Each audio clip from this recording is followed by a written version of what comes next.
holders and people like yourself who are in organizations, you're working towards bettering the environment and a greener Kenya. But what exactly do you think and what are your views on infrastructure development and the fact that conservation is also at play? So where is the balance?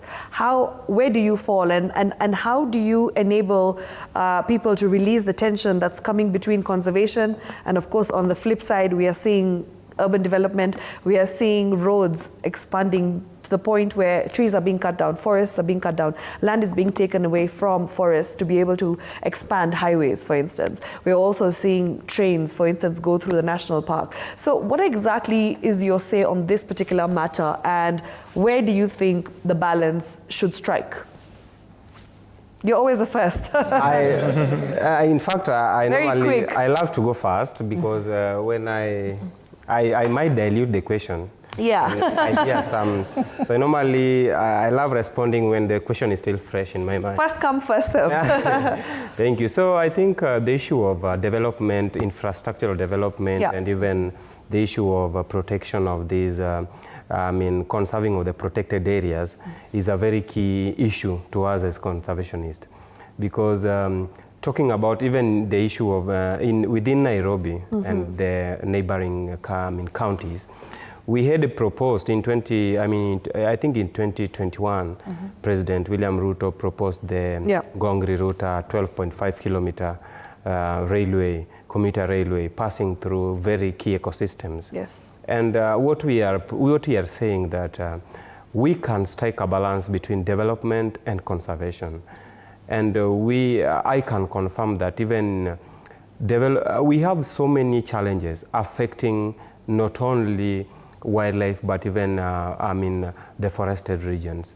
One is now the issue of even electricity. Yeah. Because sometimes we do plant trees along roads, but when we don't have long-term planning, we end up losing these trees after very few years. Even 3 years, the power source the trees are down through power source because they are affecting the development of this nation. I think we have to strike a balance. Yeah. And integrating things like PES. PES is the Payment for Ecosystem Services, is very key also to engage the communities. Because, communities, we have to unpack some things to communities so that they can protect them. Yeah. We have communities who have been conserving, green spaces for ages, and they have been conserving them sustainably, including forest, Ngong forest. We have communities in Mau forest. We have communities living inside these inside these ecosystems. And when we talk about the issue of even water, Mau having a source of so many rivers, being source of so many rivers, we have to understand that we must integrate the payment for ecosystem services because Mau forest is not only, it regulates, it provides, and cultural, we have so many benefits ecosystem services, ecosystem provides to human well-being. So we must understand how development can strike a balance. Okay. And because of the legal framework we also have, Section 69 of the Constitution, the Wetland Act, Wildlife Conservation and Management, IMCA is there. So we need to also incorporate and consolidate all these acts to speak for us, not just to be there and be piled somewhere. So we can strike a balance between development and conservation, but we need engagement and we need informed decisions. Okay, thank you very much for that. Thank you so much for this opportunity. I want to talk on the point of view of practical or practicability of whatever we are, development versus conservation. Yes. Let's take an example in Konza Technopolis.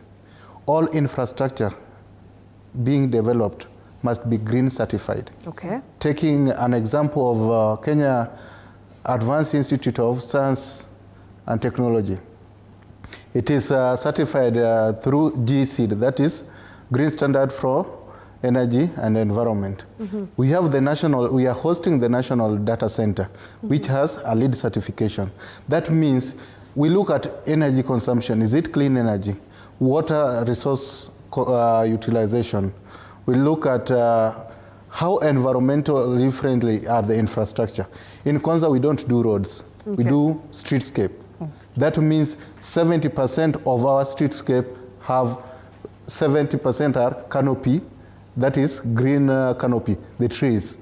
We calculate both the softscape and the hardscape at a ratio of 70:30. That's where we are headed right now. And again, all the investors who invest in Konza, 10% of your parcels must be greened through shrubs and tree growing. That is a policy that we implement. So development and conservation can be done and is practically being done in Konza Technopolis. How do you utilize solar energy? All the houses, we have a furnished apartment, we have the Konza complex, solar consumption. Konza has already allocated 43 acres for solar farm and has engaged an investor. In terms of energy, in terms of resources, how do we sustainably utilize them? So it is possible and it is doable, and we are doing it. Yes. Yeah. At times, environmentalists and or environmental organization, when you hear NEMA is coming to your organization, you just know that there's something. Something has to be, there's something that they've suspected. And at times we are called anti-developers. But what is development? It's just improvement of what was there at the start. Then can we do sustainable development? Okay. As we develop because we want to improve how we meet our needs. But can we do it sustainably?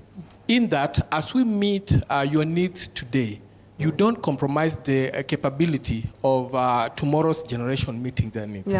Okay? And I'm glad Kenya is doing something. We are not talking about the wind farms in Northeastern.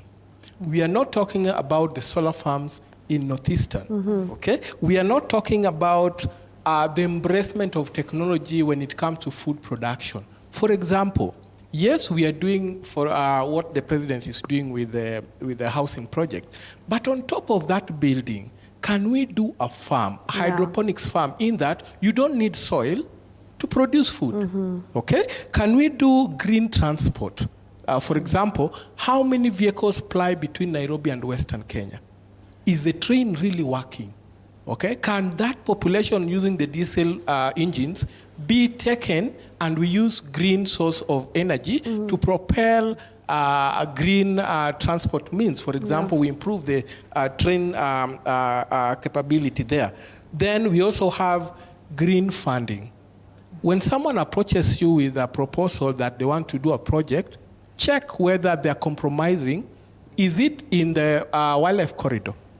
Okay? So with that, we'll be able to tame how our development is going to be. Then, who is government? It is me and you. Okay? Who chooses the government? It's you and me. So when you ask me, how is the government doing? First of all, in your own home, how are you doing when it comes to environmental sustainability? Then with that, by default, we will change the whole thing the way it works.